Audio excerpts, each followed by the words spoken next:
शेतकऱ्यांची लॉटरी लागली। 2000 रुपयांच्या हप्त्यासोबतच 15 लाख रुपये शेतकऱ्यांच्या खात्यात जमा होणार।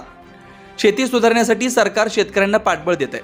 पीएम किसान योजनेव्यतिरिक्त पीएम एफपीओ योजना देखील एक उत्कृष्ट उपक्रम आहे, ज्यामुळे शेतकऱ्यांची आर्थिक समृद्धी होण्याची शक्यता आहे। हे त्यांना त्यांचे उत्पन्न वाढवण्यासाठी शेतकरी उत्पादन संघटना एफपीओ मध्ये सामील होण्यासाठी समर्थन प्रदान करते। या योजनेअंतर्गत सरकार 11 शेतकरी गटांना आर्थिक सहाय्य देत आहे, ज्यांना शेतीशी संबंधित व्यवसाय उभारण्यासाठी 15 लाख रुपये मिळतात। शेतकऱ्यांना स्वावलंबी बनवून त्यांचं उत्पन्न वाढवणं हा या योजनेचा मुख्य उद्देश आहे।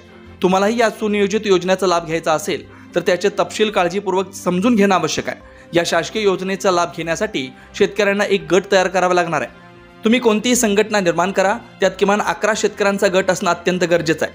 जर तुम्हाला या योजनेचा लाभ घेण्यासाठी अर्ज करायचा असेल तर त्यासाठी तुम्हाला राष्ट्रीय कृषी बाजाराच्या अधिकृत वेबसाईटवर जावं लागेल।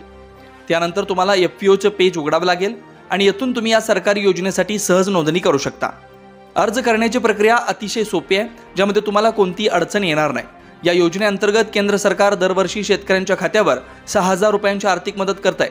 आज आम्ही तुम्हाला सरकारच्या आणखी एका खास योजनेबद्दल सांगणार आहोत। सरकारच्या या योजनेचं नाव पीएम किसान एफपीओ योजना आहे। या योजनेअंतर्गत सरकार 11 शेतकरी समूह फार्मर प्रोड्युसर ऑर्गनायझेशन यांना शेतीशी संबंधित व्यवसाय सुरू करण्यासाठी 15 लाख रुपयांची आर्थिक मदत करत आहे। त्याबद्दल सविस्तर माहिती। या शासकीय योजनेचा लाभ घेण्यासाठी शेतकऱ्यांना एक गट तयार करावा लागणार आहे। तुम्ही कोणतीही संघटना निर्माण करा, त्यात किमान 11 शेतकऱ्यांचा गट असणं अत्यंत गरजेचं आहे।